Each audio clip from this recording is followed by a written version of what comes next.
Hi, this is Jennifer McKenzie, your K-12 district teacher librarian with this year's school board presentation.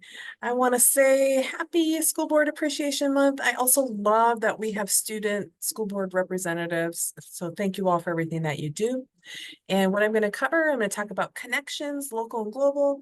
I'll go over a 3-year strategic plan for the libraries, and I have an ask for you at the very end. Okay, so here is our library team. Starting out at the elementary school with our library assistant, Julia Craig. She sees all 500 students every single week for book checkout and a story. And then over at the middle school, our library assistant, Val Graybill, sees all 6th, 7th, and 8th graders every single week for book checkout and makerspace activities. And then our library assistant at the high school, Vanessa Flossie, is slinging Chromebooks left and right. We're updating and revamping the space, and she sees students for book checkout through English and Pride class this year. So here's a little bit about me. 2 things I'm most proud of. It is my 20th year teaching. I'm both an English teacher and a teacher librarian, and I'm also celebrating my 20th wedding anniversary. My husband, Justin, you can see his picture in the bottom right. He's also an English teacher. And yeah, there's Army Jen. I was a medical service corps officer for 12 years. I worked in Army hospitals all across the country. I did acting command at Walter Reed Army Medical Center for the brigade in Washington, D.C. And I ran a humanitarian medical mission in Huehuetenango, Guatemala. All right, so first thing we're going to talk about is connections. When I arrived in the district 4 years ago, I assessed the district for curricular library media science curriculum gaps, and I could see what you were lacking. But when I started asking what you were wanting, the number one thing people said was connections. And so that's why we began doing our virtual field trips, and we still do one every single week somewhere in the community. Last year, we were really getting into classes for virtual field trips so we could celebrate Teachers Awesome. And then we were able to put together these really cool choice boards. So middle school and high school students could take a peek inside of elective classes before they selected those through registration. And this year, we're always focusing on book checkout statistics, AR point earning, which impacts literacy and reading gains as measured on our STAR reading assessments.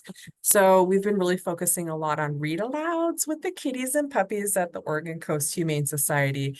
They are our number one community partner. They have been for the past 4 years. We're there at least once a month, and even more so this year. And I just wanted to share, Vanessa Flossie just recorded all of the roadie court reading Oh, the Places You'll Go. You'll have to check out that video.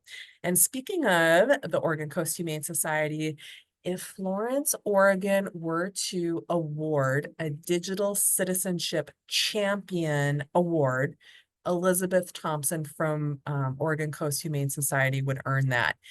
Every single day, she is demonstrating how to be a good digital citizen through her Facebook posts. Every time she posts, she gets kitties and puppies adopted, right? And that's what we need to focus on or think about in terms of digital citizenship. We can't always tell our students what they can't do or block tools. We really need to model, as the adults in the room, we need to model what good digital citizenship looks like and focus on making our community a better place with our social media. Okay, moving on to more connections. We really have an amazing opportunity in this district because all of our schools are located down one road. So I wanted to point out a couple of really cool inter-district K-12 collaborations. Huge shout out to Lauren Savigis. Last year, we started this creature collaboration.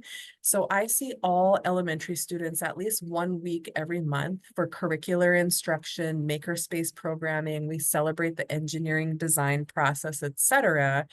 And this creature collaboration, we did just that. Kids went through the engineering design process after a read aloud. They prototyped, they made their construction paper creatures.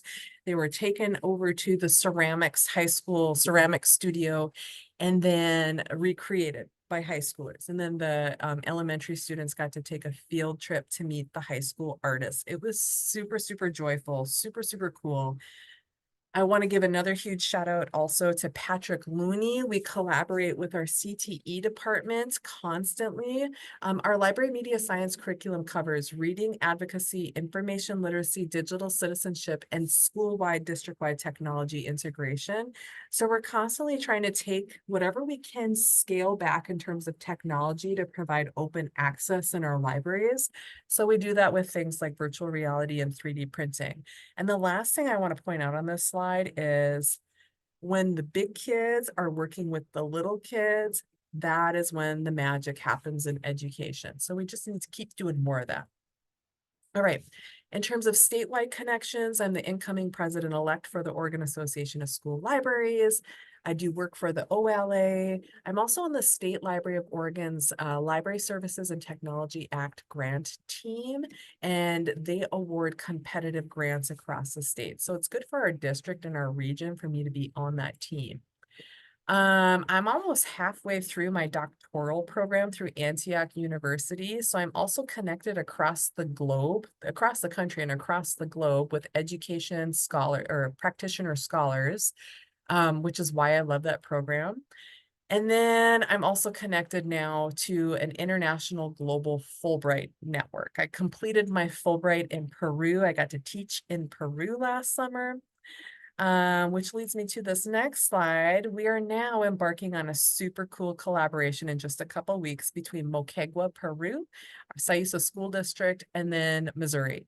So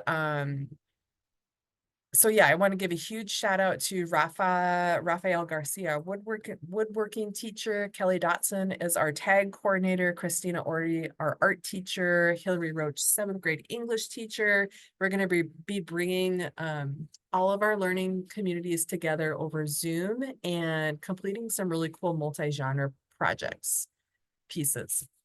Okay, so the next thing I wanted to cover in this presentation is just talking about our strategic library vision. All of our standards and professional rubrics are off to the left. And then our 5 goals moving through 2026. Number 1, and these are based on research and best practices. Number 1, you always keep an eye on increasing certified teacher librarian K-12 instruction and aligning library media science curriculum. So there is one of me and 1,200 students that I have to guarantee I'm teaching every year. So I'll talk about that in just a second. Our second goal is continually increasing the events and programming that our classified library assistants offer. Number 3 is always keeping an eye on resource circulation, particularly books. Number 4 is making our libraries more magical. We continually, constantly work on that. And that's like things like maker spaces, digital art, podcasting, etc. And our very last goal is to train our team. You need to be trained to work in a library. Okay, so this is just a slide showing my day-to-day. I have people ask me all the time, like, what do you do all day, Jen? How do you teach 1,200 students? What does that even look like? So anything in orange is me in direct instruction. Anything in yellow is some kind of professional collab. And then blue is like work time in our libraries with our library assistants. Okay, goal number 3 was increasing book circulation, resource circulation. You always keep your eye on book circulation, just like a doctor keeps their eye on a cardiogram, okay? It's super important. It's like the literacy heartbeat of our district. So coming out of the pandemic, we exceeded the last like 20 years worth of data. We did awesome. We did have a slight little data dip this past year. And as a former English teacher, I'm attributing that to the K-12 English language arts curriculum adoption. Whenever you bring on a new curriculum and you're learning it, sometimes the independent reading drops a little bit, and that's okay. We are doing just fine. Okay, this next data point, I am super excited. I'm a former athlete and I've never in my life been so excited to be 22nd place, but let me explain this to you. So we got word from Gail that Siuslaw School District ranks 22nd place in terms of usage, database usage of the entire Pacific Northwest. So that's out of Washington, Oregon, Idaho, Alaska, British Columbia, and Hawaii. And what's so amazing about that is that all of those districts in front of us are huge, like Seattle Public Schools, Portland Public Schools. They're like 50 to 60,000 students. And here we are, little old Siuslaw School District, and we're ranked 22nd. It is just testament to the increase in research, database usage, and research writing that is happening across the district right now. Here's a snapshot of just percentage of increases, our most popular portals. This is just a snapshot of our K-12, actually K-14 aligned library media science information literacy instruction goals. You can check those out if you're interested. And then here's just a snapshot. Again, people ask me, how on earth do you teach 1,200 students? Well, I have to do it very strategically. So I tuck in every single year, every single kid gets a lesson from me, particularly around information literacy. And this is just how we do it. And sometimes these assignments change with staff turnover and curriculum adoption, but there you go. Okay. So we're always trying to, goal number 4 is creating innovative, lovely, beautiful, flexible learning spaces. So these are all from the high school, pictures from the high school. We have a sewing makerspace station, and that top middle picture is Jacqueline Johnson's students coming in to use the makerspace stations. The upper right, I have a piano or a music makerspace station in every library I work in because music is exceptionally good for tag brains and neurodivergent brains. And then I want to give a huge shout out to Dwayne Bean. He's a math tutor at the high school. We have been working on growing our podcasting studio since last year. We've written over $5,000 to $6,000 worth of grant money to get professional equipment. There's a picture of Riley when we were trying out podcasting.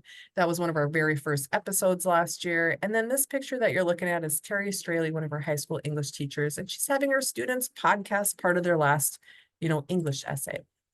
Okay, also need to give a shout out to our library dream teams. We have one at each school. This is year 3 at the elementary school. It's our Viking leaders who are tucking in and helping out with morning library enrichment.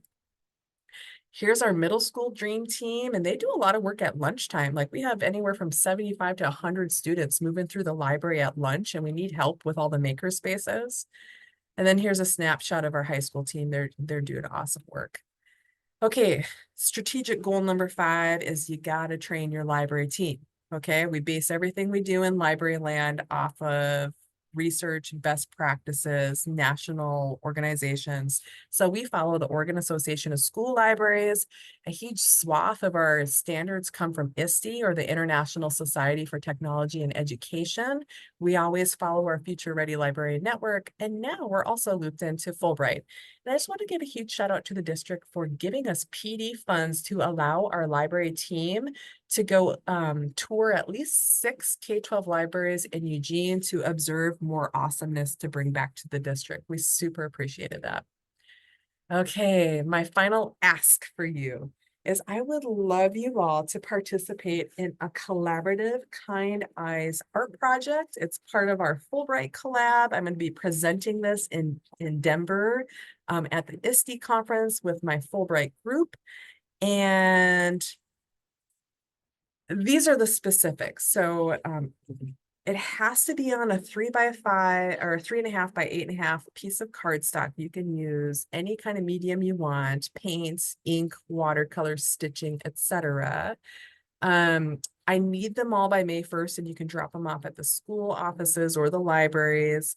And you're going to put on the back your name, age, school district, and in one sentence, answer the question, what is one dream you have for our world? In one sentence, okay? And we're doing Kind Eyes. So if you take a deep breath and you look to the person sitting next to you, and now smile. When we smile and we have kind eyes, they are soft, they're kind of squinty and wrinkly and lovely. So that's our goal. Give me your best kind eyes. And these are going to all be digitized and added to a Fulbright portal. So they'll live forever, available to everyone across the land. And then the physical copies will be coming with me to Denver, and we're going to create a big, huge physical gallery. And we're probably going to get thousands of these eyes. We're going to get eyes from Peru, Missouri. I have librarians from across the country, our Future Ready Librarian Network, who are sending eyes. I would love as many eyes from Florence, Oregon as possible. All right, last slide. So there's my social media. Again, I'm trying to model for the kids what it should look like professionally. And I just want to say thank you so much for allowing me to present tonight. And once again, happy School Board Appreciation Month. Thank you so much.